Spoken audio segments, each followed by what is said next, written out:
Okay, eto na naman po tayo. Magandang hapon po sa inyong lahat, sa ating mga nakikinig at nanonood po dito sa ating episode na araw na to ng April 2 para po sa ating darating na araw ng kagitingan sa April 9. So inuna po natin muna ito. Ang ating pamagat po ay kagitingan sa kabila ng kapansanan.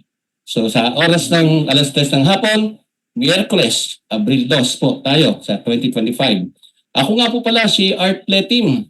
At ako po ay visual impaired, totally blind po tayo.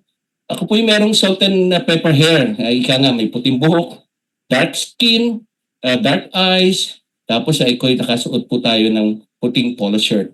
Sa ngayon po, may mga guest po tayo pero unahin ko po muna ang ating host at ang ating na ditong sign language interpreter, ang ating magandang host na aking BFF na talaga naman po magaling din po itong mag-interview at matagal na po kami magkasama. Siya po ay isang practicing dentist. Ang pinagmamalaki po nating si Doc Gina Manalaysay. Yes! Doc? Magandang hapon po mga ka-inklinasyon. Ako po si Dr. Regina Laksamana Manalaysay, gaya nga po ng nasabi, ay isang dentista at until now ay isang practicing pa rin po. Ang suot ko po ngayon ay kombinasyon po ng black and cream. Yung pong manggas niya ay kulay black. And then meron po akong malaking floral dito po sa aking necklace at meron po akong earring na kulay black na maliit at ang aking pong hair ay light brown. At may nunal po sa ilong. Yes, thank you, Ka-Art. Yan ang hindi ko malilimutan. Alam nyo, konting story sa amin dalawa. Nagkakilala kami pareho, wala pa kaming kapansanan. Wala pa siya hindi siya influencer user, ako hindi pa rin bulan. At talagang hindi ko malilimutan ang kanyang nunal. Kaya tapos nagkakilala kami ulit, pareho na kami may kapansanan. So parang, alam mo yon, sinabi ng tadhana na magkita kami at yun, naging BFF kaming dalawa. So salamat Doc at co-host at kay ating si Teacher Aisel, ang ating sign language interpreter, na ating masigasig talaga to si Teacher Aisel at kahit kailan hindi siya nawawala. Teacher Aisel, magboses ka ng konti. Si Teacher Aisel, naka-mute. Naka-mute. Hello. Teacher Aisel. Hello po sa inyo lahat. Magandang hapon po sa ating lahat. Kapagpalang araw. Okay po, salamat Teacher Aisel. Sa buong isang oras makakasama po natin si Teacher Aisel para po sa ating mga may kapansanan sa pandinig. At kasama natin dito behind the scene ang ating technical, talaga naman napakahusay na ating kasama dito at papaganda niya ang ating mga episodes. Si Tech JM, yan si Tech JM ng ating kasama rin. Siya isang wheelchair user din, no? At hindi kanya na walang hadlang sa kanyang kapansanan. At ang higit sa lahat na nagmamaniubra ng ating episode ay si Director Ina. Ayan po. Okay. So, konting lang po, story sa ating episode na to. Ang patungkol po to sa ating iniimbitahan na host, na guest, na isa po siyang sundalo at papakilala po ni Doc Gina mamaya ng konti. Dahil po doon sa kagitingan ng isang sundalo, kahit po may kapansanan, tuloy pa rin po niya ang kanyang pagsisilbi sa ating bayan. Talaga pong dedicated. Matagal ko na rin pong kilala to at nagkasama po kami sa maraming beses. Lalo na sa training, 40 days kami magkasama niyan. Kaya talagang noong pa man, may meron na kaming banding nitong host. So, Doc Gina, may you do the honors to introduce our araw na to.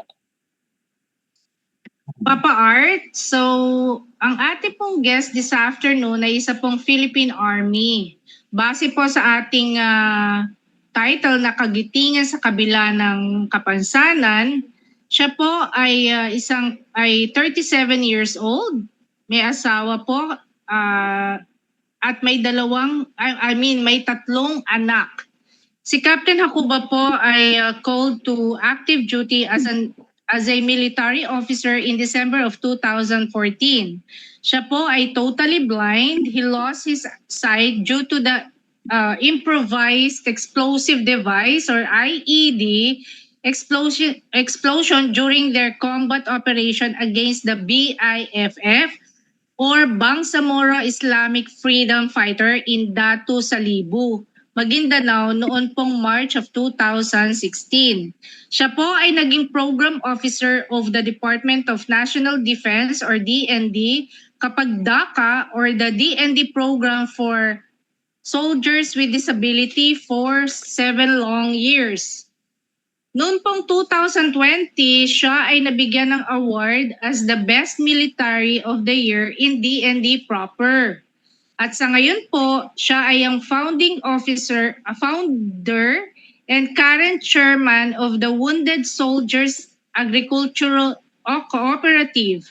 Mga ka-inklinasyon, let's welcome Captain Jerome J. Hakuba, Adjutant General Service or AGS. Thank you. Welcome po.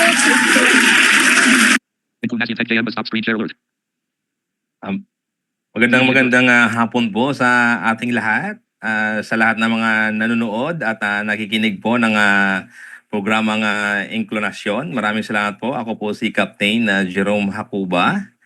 At ako po ngayon ay nakasuot ng Philippine Army uniform. Ito po ay digital kung aming tawagin. Ang digital po ay parang naka-box siya na parang kung nakita niyo po yung yung blocks or mga hollow blocks na yun. Yung parang hollow blocks na maliliit. Yun po yung aking uniform. At mayroon po akong eyeglasses, no? So, at may black hair, naka-gel po ako ngayon. So, yun po yung aking description po ngayon. So, magandang hapon po sa ating lahat at maraming salamat po sa inyong panganyaya po dito sa ating programa. Ay, salamat po, Captain Jerome Hakuba. At talaga namang kami masaya at pinanulakan niyo ang aming invitation sa inyo sa araw na ito para malaman namin ang iyong history, ang iyong talagang pinagdaanan simula nung magsundalo, paano ka naging sundalo. So, nakakaingit yan mga pinapangarap ko, naka-uniforming ganyan sundalo. So, ikaw na patuloy sa ating mga kabulagan na maging isang sundalo. So, Captain Jerome, so talaga nung nagkakilala tayo way back 2016, nung mag-classmate tayo sa Triu for 40 days, di ba? Talaga yung mga pinagsamahan natin doon. At ngayon, nung nakilala kita, second lieutenant, tapos ngayon, captain na. Wow naman talaga. So, ngayon, pwede ba maibigay mo ang dahilan kung ba't ka ba nagsundalo? Meron ka ba ang kamag-anak na sundalo o nag-udyok sa'yo para maging sundalo? Meron ba kayong nasa inyo bang family o relatives na sundalo kung bakit ka nahilig simula pa nung ikaw high school ba? Nahilig ka na maging leader at maging talaga pinangarap mo maging leader?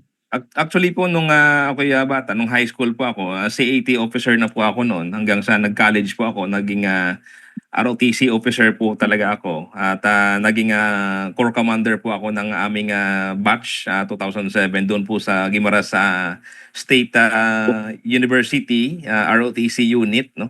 At ako po ay pagkatapos noon ay yung aking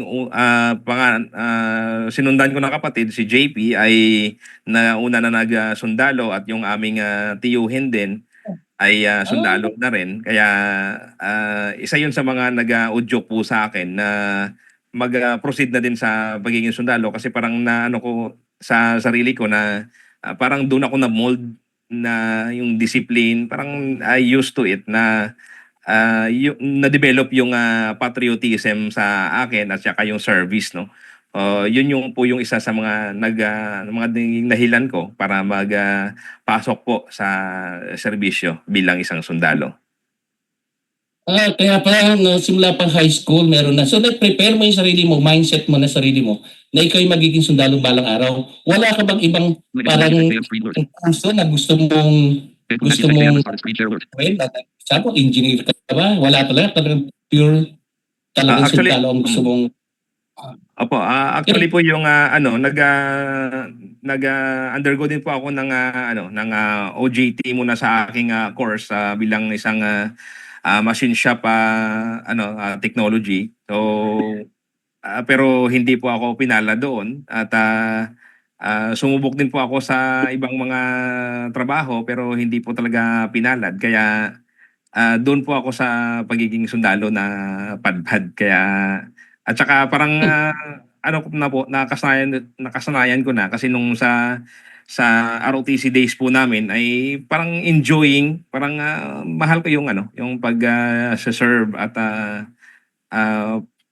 takbo dito, takbo doon. Parang alam mo po yun, parang sa physical, medyo active ko ako noon. Kaya parang ano na, nasanay na po at parang madali na lang sa akin yung ano, yung pag susundalo. Yun po yun. Nararamdaman kita talaga, Captain Jerome, kasi talagang ganyan ang feeling. Alam mo yung adrenaline rush, alam mo yung training, alam mo yung physical, andun yun eh, di ba? Ang sarap talaga yung ganung pakiramdam. So, Doc Gina, baka mayroon kang gustong tanong sa kanya, yung mga sinimulan niya. Kung ano ba yung, kung anong gusto mo malaman sa kanya simula nung siya bata pa bago maging sundalo. Yes, Papa Art. Ang ano lang, Captain, is so naging parang pangarap niyo po ba ito? Opo, Doc. Bali, pangarap ko po talaga yung ano, yung pagiging sundalo na ano, kaya yun, in God's will na binigay naman po ng Panginoon. Kaya ako po ay kahit sabi ko nga kung kahit na ako'y nabulag, at least nakuha ko yung pangarap ko. So hindi po kayo nagdalawang isip noon? Hindi po ako nagdalawang isip noon mag-sundalo kasi bago ako pumasok sa sundalo doon pa lang sa ROTC, alam ko na po kung ano yung military professionalism na tinatawag. Kaya it is a part and parcel of our job, whether kung ano man po yung mangyari sa amin, mamatay man kami doon o masugatan, matamaan o madisgrasya or whatever. So it is a part and parcel of our job, sir, Doc. So handa po kayo kung ano ang pwede mangyari? Yes, Doc. Nakahanda po kaming ialay ang aming buhay para sa ating bayan. Wow, parang ang mamatay ng dahil sa iyo. Di ba? With honors. Yeah? Opo. It's an honor. It's an honor to serve our country. Yes, tama. Pero before ka pa mabulag, meron ka bang ginagawang, siyempre, binata ka eh. Ikaw ba'y naghahanap na magkakaroon ka ng girlfriend? Dahil siyempre, ibang dating ng sundalo makisig. Ang ganda ng katawan. Meron ka bang gusto ikwento tungkol sa paano ba kayo nagkakilala ng mismo bago namin ipakilala yung misis? Opo, siyempre talagang siyempre po pagka sundalo ay talagang alam naman po natin na malayo sa sa pamilya at talagang maraming mga kababaihan na alam mo yun na kinikilig sa mga pagka may makitang uniforme.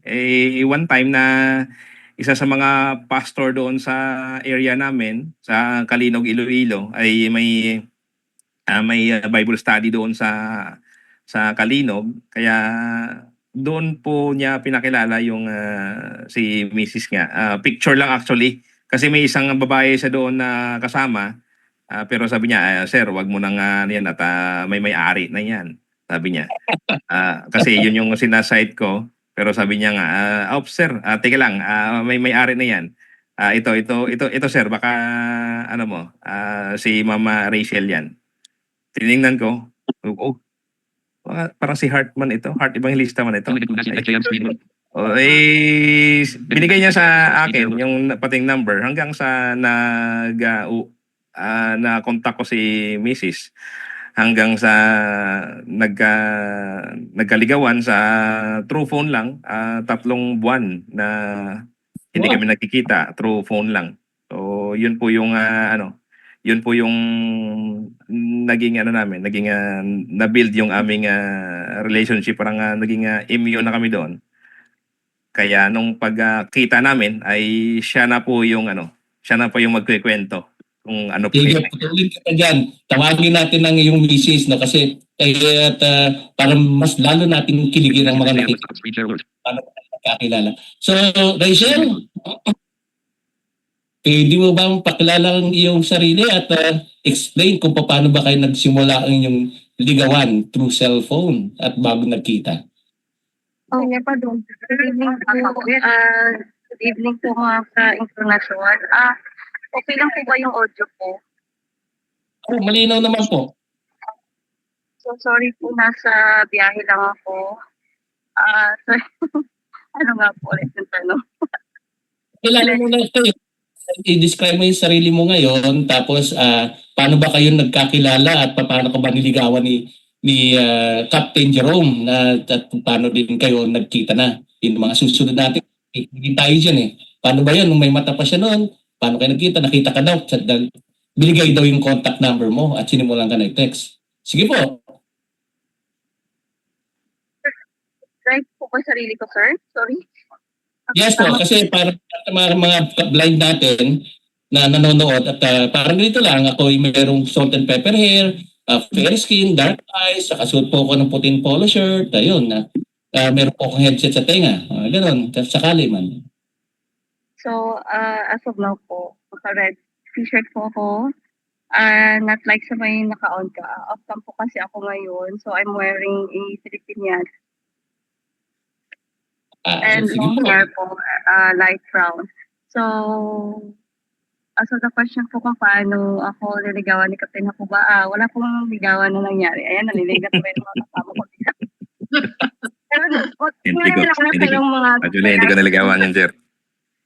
wala pong nangyaring ligawan sa lang. Bigla lang ako tinanan eh.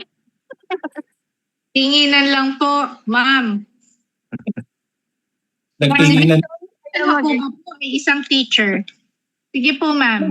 Ako dito, teacher po naman ako. Mga teacher yung kasama niya ngayon eh. Ano po ang trabaho niyo noon nung bago kayo, anong kayo tinext at kinontak ni Jerome? Dahil siya eh. Sir na rin po ako mula nung nagkakilala ka. Teacher. Okay. So, paano kayo, after so many tawag ko, text dito, tawag doon, paano na kayo nagkita? At paano ba ang inyong usapan sa pagkikita niyo? Okay, that was 2012, tama? 2012, and pauwi pa siya sa Guimaras. Sabi niya sa akin, nakita kami. Pwede, sorry.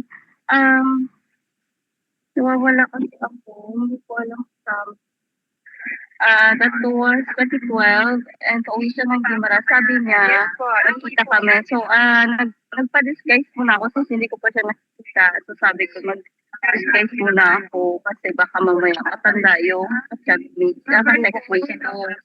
And then, sabi ko sa kanya, naka-orange ako, which is blue ang aking t-shirt. So, nung nakita ko na siya, sabi ko, hindi na parang matanda.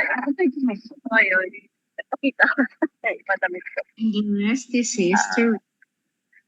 Ano masasabi mo? Kwento ng the rest kasi medyo hindi maano yung area ko. Sige, patuloy natin kay Captain Jerome. Captain Jerome, kwento mo yung pangyayari yung nung kayo unang magkikita. Paano ka Apo, kayo nanuhat? nung sa ano po kayo kasi yun, ang doon po sa Haro Plaza ng Iloilo po yun, nangyari na first met po namin na ang sabi niya, kasi nagpa-disguise pala siya, ang sinabi niya na orange yung kanyang damit, inabangan ko yung orange na damit.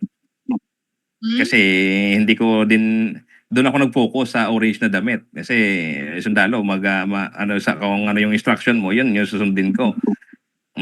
Ngayon wala mang orange na dumaan na damit matagal na ako doon sa bench may dumaan blue hindi ko pinansin yung muka kasi t-shirt kulay yung ano ko yung inaabangan ko pero kilala niya na ako kasi nakita niya na ako, dinaanan niya na pala ako. Kasi akala niya matanda yung kausap niya kasi malaki daw yung boses ko. Yung nung nakita niya ako, uy, parang si Coco Martin pala yun Okay. Blind date! Grabe. Wag na kayong wag na kayo mag-react para Hindi, history naman, Cap. Kita mo naman ang samahan nyo ngayon, di ba? With all the odds. Oo. Yes. So yun po yung so nag-meet po kami doon, hi hello at saka yun kasi may ano na nga po sa cellphone pa lang nag-aabot kami ng 4:00 ng madaling araw sa kakatawagan lang. Sinasamahan niya ako sa duty sa post, tinatawagan niya ako para hindi lang ako maantok. So talagang makikita mo yung pagmamahal na doon ba sa Oo. sa cellphone pa lang ay makikita mo na yung na mahal ka ng isang tao. Kaya sabi ko parang ito na. Parang At kasi hindi ano naman mo yun. na, Oo, saan pupunta ngayon? pag maghingi ako ng load sa kanya, bigay din siya. Kasi Ano? kahit na sa ano ko doon. So, alam mo yun, nag-e-effort talaga siya na na ma-reach out ako doon sa sa kahit na sa field ako. Kaya ma-determine mo rin yung yung kung mahal ka ng isang tao, kung talagang bibigyan kanya ng effort. So that was happen na talagang yun yung ginawa niya noon. Kaya parang may MU na kami. MU na kami na noon. Kaya nung pagkita namin dalawa, pumunta kami ng Guimaras noon eh. Tapos, Ah, yung mga classmate ko doon, yung mga junior officer ko sa ROTC, sabi niya, "Oy, sir, sino yan?" Sino yan? Pero hindi pa kami mag-girlfriend, hindi pa kami, wala pang oo na nangyari eh. Wala pang ligawan nga nung nangyari. Sir, ah, sino yan? Sabi ko, girlfriend ko. Sabi ko, sinipa, sinipa niya yung kinukurot niya ako, may sipa ako na ano doon sa Uy, ano yung parang uy, hindi pa tayo parang ganon. Uy, hindi pa tayo. Parang ibig niya sabihin, uy, hindi pa tayo sabi ko, huwag ka nang ingay. Sabi ko, oo ka na lang. Yung smile na lang siya. Ay, opo. Opo. Wala na. Yun na yun. Oo na. Yun na yung oo niya. Oh, di ganun ba? yung sundalo. Corner ba? Kukornerin ka mo. Yes, ang Yan ang sweet. tinatawag na shotgun. Doc Gina, sinatgan niya eh. Tutok ba rin? Ang galing ng story, nakakatuwa talaga. Oo, meron pa, may Yes. nakakatawa pa. Dagdagan mo pa hanggang yung simbahan, hanggang saan yung ginawa mo, Captain Jerome. Po. Actually po sa lang po kami sa Huwes lang kami na kinasal pa lang kasi nasa ako noon nasa duty ako noon nung kaya hindi na set up ng mabuti. Kaya doon lang po muna kami sa Huwes at siguro later on pagka makaluwag-luwag doon na sa tamang Wow. simbahan. Huwag mo kami kalimutan, ha? Opo. Coco Martin eh. Kasi nakakatuwa talaga yung storya ng Doc Gina, Kasi yung kikiligin ka talaga kung paano yung dalag simula sa cellphone. Swerte nga, pero pang cellphone eh. Dahil tayo, wala nang panahon na yun. Sulat-sulat tayo eh. Mga talagang pen pal, pen, naguhulog tayo sa Anyway, Wala pang cellphone tayo. wala pa cellphone. Sana text agad eh. O wala nga ligawan eh. Kinurot lang siya. Oo na yun eh. Oo na yung kurot eh. Kinorner talaga eh. Pero yung time na yun, anong ranggo mo noon, Captain Jerome? Actually, enlisted personnel pa lang ako noon, sir. Bali, PFC pa lang, private first class pa lang ako noon. Biro mo. Grabe Kita mo na agad ang pagmamahal. Hindi lang tinitignan yung ranggo, tinignan talaga yung tunay na ikaw ay siguradong hindi mo siya lalokohin, di ba? Hindi tulad Opo. ng mga iba. Kaya ngayon, nung ikaw ay sundalo na at na-assign na, nung naging kayo na talaga, at pakikwento mo naman kung saan mga assignment at yung pinakamahirap mong assignment at yung huli, yung kung saan ka na disgrasya. Yun po, sir. Ang right after na nag-meet kami ni Mrs. Tapos pumunta na po ako dito sa nag-training po ako sa Tansa Cavite for probationary officer training course na PMS 43 at hanggang na call to active duty as military officer na po ako ang 2014. So after 2014 nag-training po kami sa 1st Scout Ranger Regiment at 2015 yon. After 2015 ay doon na po ako na assign sa sa Mindanao, particularly doon po sa 6th Infantry Kampilan Division ng Philippine Army doon sa Dato Odinsinswat na Maguindanao. Doon po sa Central Mindanao. Opo. So doon po yung pinaka worst na nangyari po sa akin kasi doon ko nga po doon na po yung nawala ang aking paningin dahil sa paglaban. Ano po yun eh. Tuloy ko na po. Sabi Sige, ilang taon po kayo nung nagsundalo kayo? 22 years old po ako noon, ma'am. 22 years old. And then, ilang taon po kayo nung, na-disgrasya? 28 years old po ako, ma'am. Bata pa, kapatid. Yes, ma'am. bata pa, oo. 28 po. Pa lang sa sa kanya serbisyo. Sige. Oo, pero Yeah. tuloy, Jerome. Sir, it was March 2, 2016 during our combat operation against the Bangsamoro Islamic Freedom Fighters. 1 month na po kasi kami doon sa area na araw-araw yung pagtukan, araw-araw yung encounter. Kasi yung mission po namin doon is to clear, to reinforce the irrigation system project po ng pamahalaan natin doon po sa Dato Salibo, Maguindanao. But however, yung mga BIFF po doon ay against doon sa project na yon kasi pagka magkaroon ng dredging project doon ay madali na silang mapipenetrate doon sa loob. Kaya sinunog nila yung mga backhoe at saka yung mga loader doon na naghuhukay ng dredging project ng ating gobyerno. Kaya yun yung po yung na-reinforce namin. So mga 1 month na po yung exchanging fires against the rebels. Kami yung inatasan sa araw na yon, March 2. Kami yung inatasan na mag-lead na ng way pa na i-clear yung isang abandon na bahay. Yung abandon na bahay ay 2 palapag. Ang bago namin pasukin yon ay ni-reconfire namin. Ibig sabihin pag reconfire ay puputukan muna yung yung bahay, i-air strike mo, ipapa-requestan mo ng artillery fires, indirect fires at ng mga machine guns and lahat ng mga para ma-clear lang o para kung may mag-retaliate, ibig sabihin may laman. Kung wala, ay walang laman. So, nung walang gumante, walang nag-retaliate, hindi pa rin kami nagkumpiyansa kasi expected na namin yung area doon ay puno ng IED or yung improvised explosive device na maaari naming maapakan o masagi na hanggang sa pwedeng sumabog sa amin. O sa irrigation o sa tubig na po talaga kami dumaan upang hindi na po maapakan yung mga bomba doon sa paligid.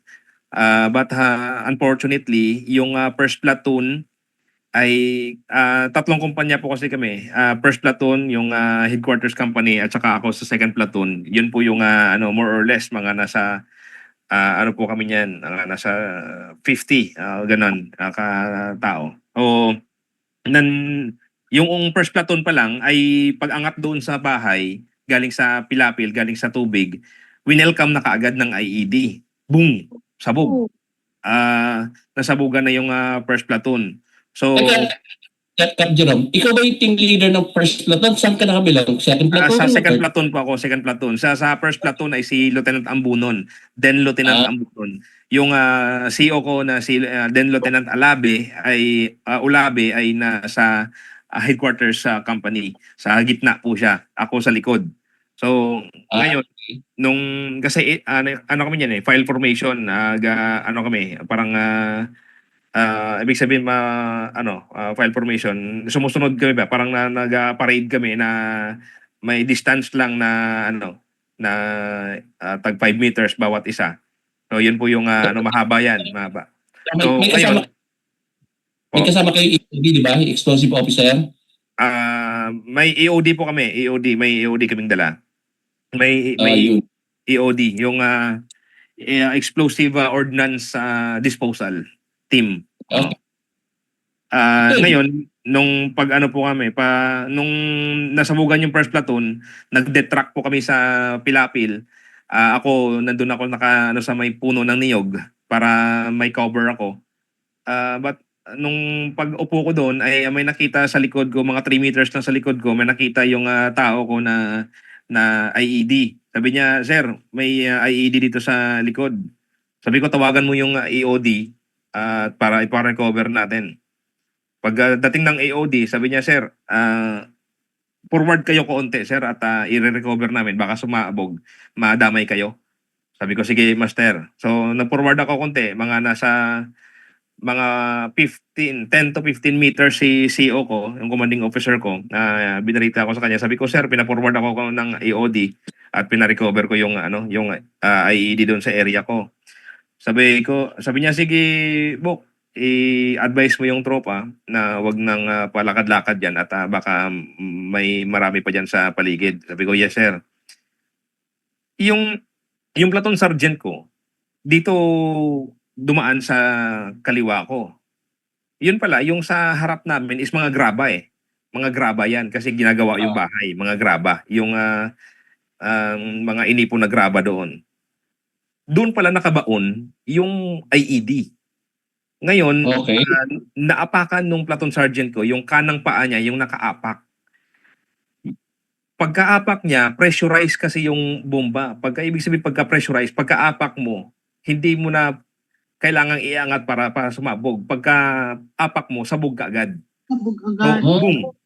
Nung sumabog, ay putol yung kanang paa niya. Naputol yung kanang paa niya, binti niya. Okay, sorry to hear that. Yes. Tapos, yung ano po niya, pumunta po, ang tawag ito, ang akin naman ay mata naman yung tama ko kasi yung nakayuko po ako noon kasi tinitingnan ko kung may ano pa sa aking ah, an- Hindi po. nandito na po ang aking ang aking magandang asawa. Yes. Oh, yan. Oh, At so least, kakarating lang po niya. okay. So, yan tuloy, yung pagkasabog ng naputol pa ng sundalo na si Sergeant, platoon sergeant mo, Ayun po, pag na ano ng platoon sergeant ko, ang nung sumabog sa harapan namin ay akin napuruhan talaga yung mata ko kasi tumalsik lahat ng mga graba doon sa katawan ko. Itong kanang mata ko ay through and through natamaan na po talaga ng shrapnel at saka yung kaliwa ko naman ay hindi siya natamaan pero retinal detachment naman po yung nangyari dito. So pagsabog, ang lumuhod po ako noon kasi yung mga kalaban pala ay mga nasa 200 to 300 meters lang. Kasi nag-volume of fire po talaga noon. Talagang very extreme yung putukan sa kaliwat kanan. Kasi nag-volume of fire yung tropa, nag-volume of fire din yung kalaban. Kasi gusto nilang sana kami, i-assault kami pero cover fire sabi ko sa mga tropa. Kaya hindi sila nakalapit. At saka grabe hinagpis ng tropa kasi nakita nila yung official nila na tamaan. Kaya grabe yung paghihinagpis nila na alam mo yun na gusto na din sana nilang tapusin yung gera pero yun nga wala nandyan pa rin yung mga kalaban eh. Kaya lumuhod ako noon, humingi talaga ako sa Panginoon ng tulong. Sabi ko, "Panginoon, iligtas niyo po ako dito." O mga 5 seconds lang ay pinuntahan ako ng aking tauhan. Sabi niya, "Sir, i-evac ka namin, extricate ka namin." Hanggang sa na-extricate po ako, hindi pa po ako ma-airlift, hindi pa ako sa may chopper kasi ang may ground fires din po. May yung helicopter ay hindi makalapag-lapag kasi binabanatan din sila ng kalaban. Buti na lang nandoon sila ni General Subihana at si General Pangilinan kaya nakalapag yung chopper na nag-airlift sa amin hanggang sa na-evac ako doon sa Viluna sa Camp Siongco Station Hospital. Hindi pa ako ma-operahan noon kasi Pero grabe po talaga, naliligo po ako ng dugo ko noon, naghihilamos ako ng dugo ko. Akala ko itong kanang kamay ko ay naputol kasi malaki yung tama dito sa may braso ko banda. Tapos yung kaliwang paa ko dito sa bandang taas ng tuhod ko ay may tama din ito. Akala ko putol din itong paa ko kasi manhid na po siya eh. Tinornicate na lang siya. Sa biyaya ng Panginoon ay hindi naman po na puruhan. Malalaki lang po talaga yung tama. At Wala ka naramdaman ng sakit, Jerome? po, May ano ba yung naramdaman mo? opo, yung Okay. wala po akong actually manhid po yung buong katawan ko. Pero nararamdaman ko po na naghihilamos po ako ng dugo ko eh. Na sarili kong dugo na ang nilapatan lang po nila ako ng first aid doon para hindi ako ma-lost blood. Okay. Tinornicate lang nila po yung yung paa ko at ng ano ko. So, ginawa ka agad. Yeah, Go ahead. kapatid. Go ahead. Yung asawa ko po ay hindi pa ako maoperahan kasi yung ano ko po, yung misis ko ay hinihintay para maoperahan po ako kasi tatanggalin po pala kasi itong kanang mata ko ay hindi pa ako maoperahan kasi hinihintay po yung consent niya. March 2 ako natamaan. Nandito po yung misis ko, siya lang pagkwento kung ano po yung naging ano niya. Yun na. Gusto ko malaman kung anong support at ano ba naramdaman ni Mrs. si Rachel. Go, Rachel. Good evening po ulit. Sorry po kanina sa interruption. Blurred ako eh. Ayan. Inaga ko na yung pwesto niya muna. Blurred kasi kanina. Naka-background ata. Okay. Sige, ikwento ko ano ba inyong naramdaman nung nabalitaan yung na aksidente sa gera si Captain Jerome. Okay. So actually, pag meron naman pong nangyayari or na-distraction sa pamilya natin, parang hindi pa natin nai-explain kung ano yung nararamdaman. Importante lang naman na iniisip natin is buhay ba ang pamilya natin during that time. So yun ang pinakauna kong tanong sa nagtawag sa akin. Sabi ko sa kanya, sabihin mo sa akin diretso kung patay ba o buhay ang asawa ko. So sabi na maya sa akin, buhay. So nagpasalamat naman ako sa Panginoon kasi buhay yung asawa ko, wala nang ibang nangyari. Sabi ko kahit na wala man ang mata niya, at least buhay pa rin at nandito siya kasama namin at physically, wala naman pong ng problema. So, paano po kayo nakapag-adjust, Kapitan, at kayo buong pamilya sa pangyayaring ito? Yes ma'am, ang talagang malaking adjustment no. Kasi alam mo 'yun na ikaw ay isang sundalo na very vigilant, very clever na napakaliksi mo noon but suddenly ay talagang nawala kaagad yung paningin mo sa isang iglap lang. At siyempre you are the provider of the family. Tapos nawala bigla yung paningin mo. Actually very depressing. Very depressing yung nangyari sa akin. Dalawang mata ko talaga yung kasi pero nung bago nun, very positive din kasi akong tao nun kasi sabi ni Mrs. nung nasa Cotabato Hospital kami ay sabi niya pa tinanggal na yung kanang mata mo. Sabi ko okay lang yan. May kaliwa pa naman eh. Pagdating ng Biluna, ang inoperahan ako, sabi ng doktor, wala na daw talaga pag-asa. Sabi niya pa, wala na daw talaga din pag-asa yung kaliwa mo kasi malaki talaga sira ng retina. Sabi ko, okay lang yan. Buhay pa naman eh. Sabi ko sa kanya. Pero yun po, talagang na-depress po talaga ako noon na araw-araw lang ako na magmumukmuk, umiiyak doon sa kwarto ko. Na siyempre, ikaw ba naman na mawalan ka ng dalawang paningin sa isang iglap. Acceptance kasi Captain Jerome, noong una talagang bakit yung mundo mo masyadong mabilis, agile ka, talagang excited ka, maraming gusto mong gawin, tapos biglang all of a sudden tanggalin yung mga mata. So talagang totoo yan, mahirap yung acceptance medyo matagal-tagal. At buti na lang, yung support ng family mo, lalo na yung misis mo nandiyan sa tabi mo. At Yes, hindi ka iniwan. At yung very important po supportive. yung very very important po yung family support. Talaga yun po yung ko din pinaghuhugutan ko ng lakas at inspirasyon na may mga anak ako, nandiyan ang asawa ko, bakit ako hihinto. Kaya sila po yung nagbibigay ng inspirasyon sa akin upang magpatuloy din. At siyempre number one yung Panginoon na nandun nagbigay sa akin din ng enlightenment na wag kang sumuko at may purpose ako para sa iyo. Kaya Okay. sabi ko nga po kung saan ako nabulag, doon ako nakakita.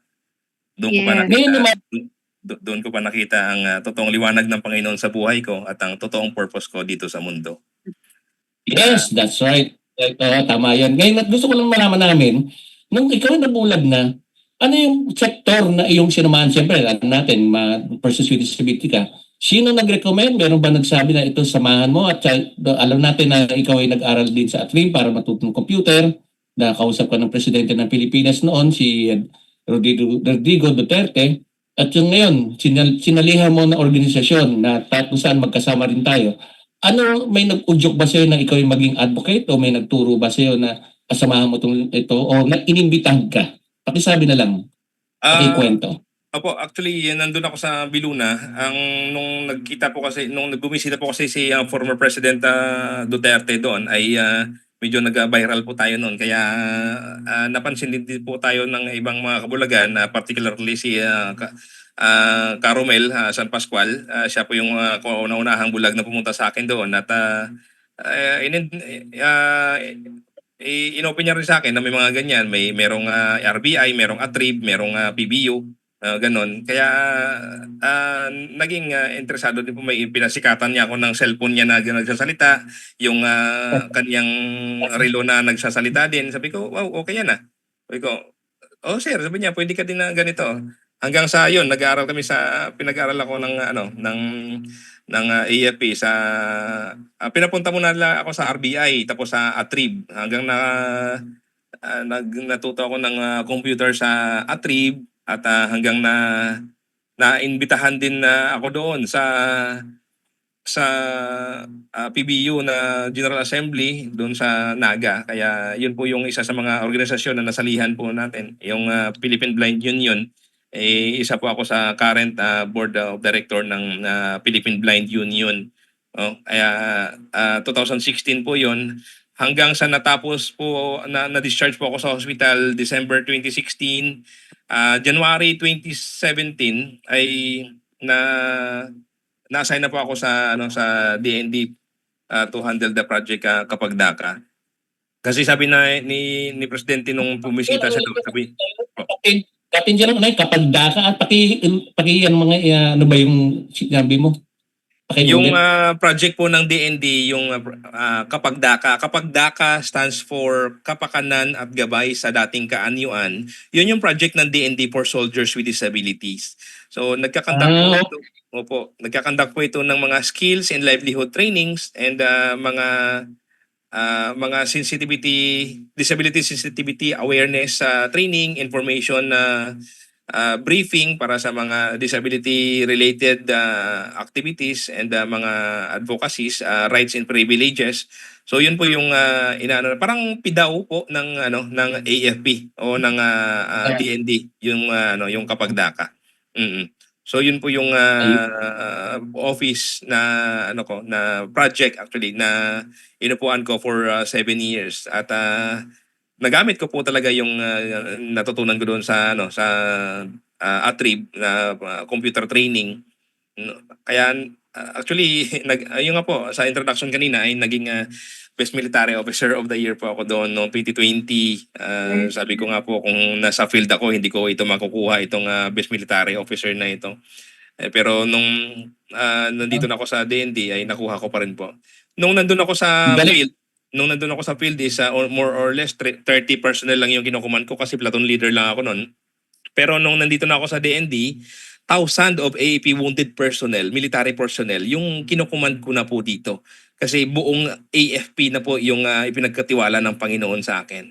Kaya very sabi sa Romans 8:28 nga na and all things work together for good to them that love God and to them who are the called according to His purpose. So may purpose po talaga yung mga nangyayari sa buhay natin. Kaya Anong sabi mo, Dr.? Hindi. Yung sa ngayon po, di po ba namumuno kayo sa Wounded Soldiers Agriculture Cooperative? yes, So, so ngayon po, ilan po yung mga members dito at ano-ano po yung inyong mga ginagawa?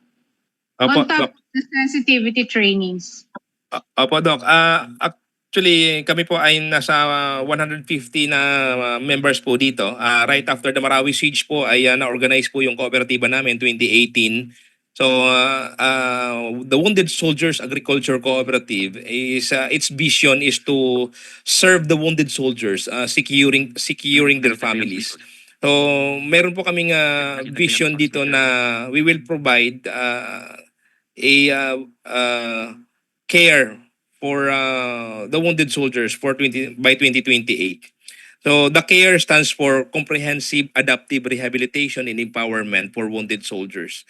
So it will address their psychological, physical, social, economic, and spiritual needs of our wounded soldiers. Na kung saan ay mamimigay po tayo dito ng mga assistive devices, skills and livelihood trainings, mga disability sensitivity awareness trainings para sa mga dependents. Meron po tayong mga livelihood projects na ino-offer po sa kanila. Tinuturuan po natin sila along agricultural livelihood kasi based on our survey, 70 to 80% of wounded soldiers will return to their land and cultivate their land. So paano sila makakapagtanim kung wala sila, kulang yung kamay nila o putol yung paa nila or bulag sila? So paano sila makakatanim? So we need a special training for them. So we have a training called the agrability training. It is a combination of agriculture and disability na kung saan ay we will teach them farming adaptively.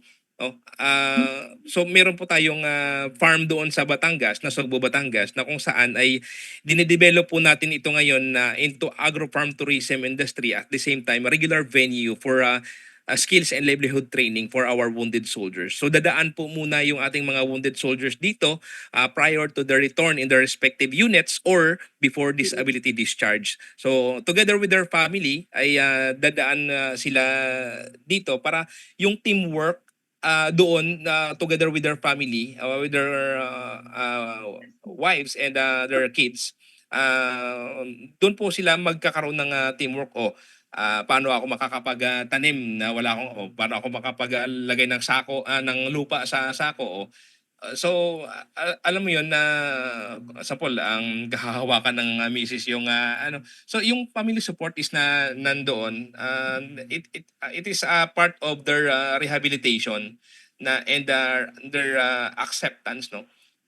So napaka ganda ng vision po namin dito, but still we need a more Captain Jerome, so ito is still ongoing talaga at sustainable naman yung ginagawa niyo dito para sa mga kasundaluhan natin ng mga wounded soldiers.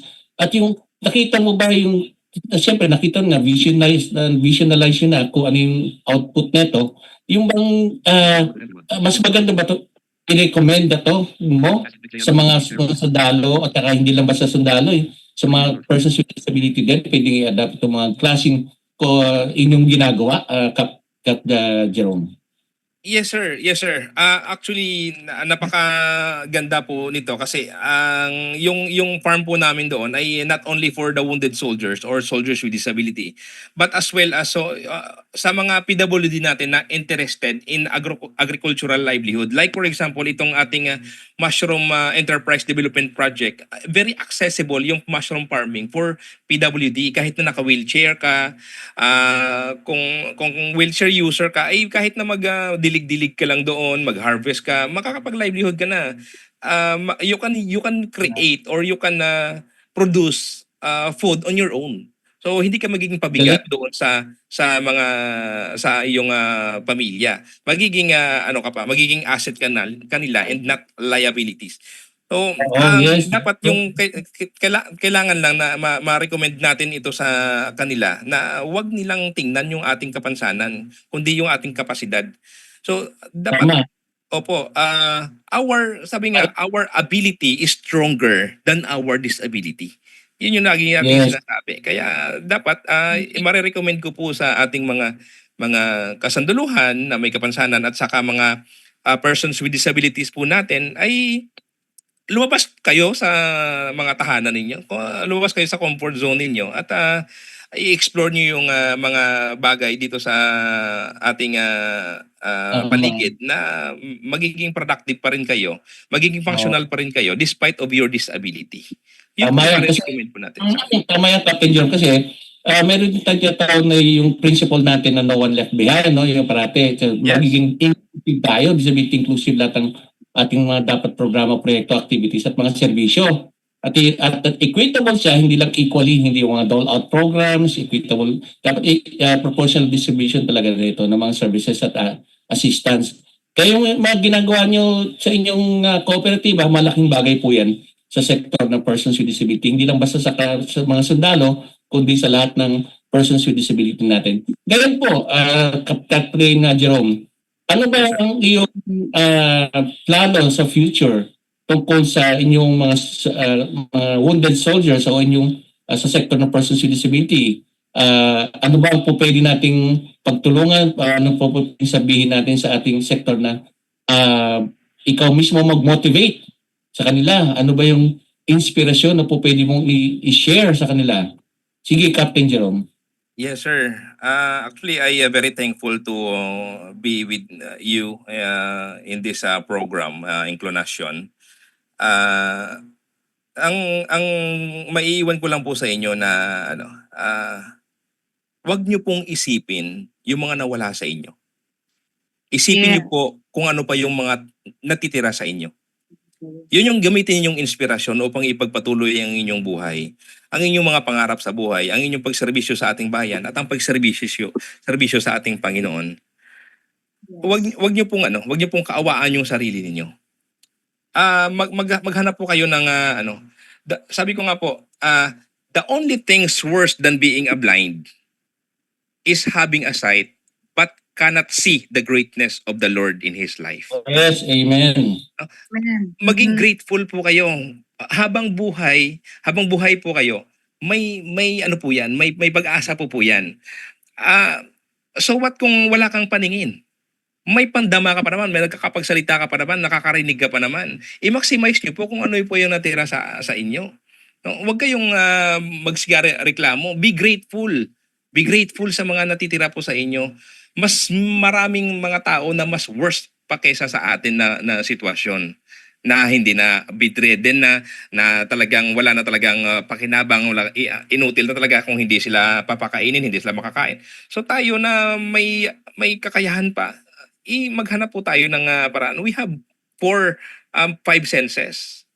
Kung blind ka, may 4 ka pa. O kung multiple ka man, may maramang meron ka pa talaga na So your your weakness, convert it into strength, no? At saka yung inisip ko po kasi na ang kadiliman ng aking paningin, ito po yung ginagamit ng Panginoon upang maging liwanag ng maraming tao. Yes. Na ako yung foundation ko po talaga dito is the Word of God. Talagang sabi ko nga po kung saan ako nabulag doon pa ako nakakita. Kasi it's all about God.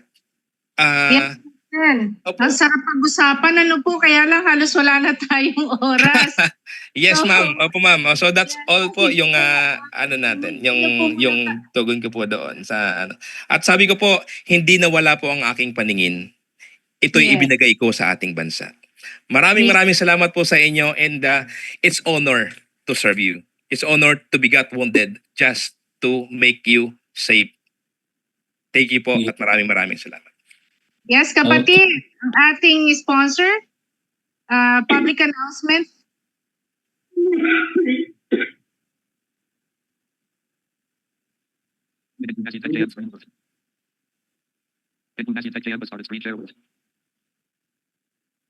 Hone your skills, gain experience, contribute to a meaningful cause. Incarnation is accepting interns and OJTs for our Facebook Live program dedicated to promoting the rights of persons with disability. Apply now and let's make a positive impact together. Send your application to incarnation@gmail.com. It's incarnation@gmail.com. INKLUNASYON@gmail.com and address it to Incarnation Core Group through our technical assistant, Joanna Marie David. May mga disability-related topics or issues pa ba kayo na gustong pag-usapan? Ano pang hinihintay ninyo? Makipag-ugnayan na sa Incarnation. Dahil sa Incarnation, laging may inklusyon. Ipadala ang inyong reaksyon, komento, rekomendasyon, or suggestion sa aming email address incarnation@gmail.com incarnation@gmail.com INKLUNASYON@gmail.com and address it to our Incarnation Core Group through our Technical Director, Ina Figueroa. We would like to thank our sponsors and partners, CBM Global Disability Inclusion, Philippine Coalition United Nations Conventions on the Rights of Persons with Disabilities or PCUNCRPD, INET Philippines, Norfield Foundation, CISO, Philippine Partnership on Children with Disabilities or PPCWD, Liliane Funds, Deafblind Support Philippines or DBSP, Philippine Chamber of Massage Industries for the Visually Impaired or PCMIVI, Provincial Government of Batangas, PIDAO Pangasinan, Regional Associations of Women with Disability or RAWWD Region 1, Mabini Movement, and of course, the ASEAN Enabling Master Plan 2025 Coalition. Thank you.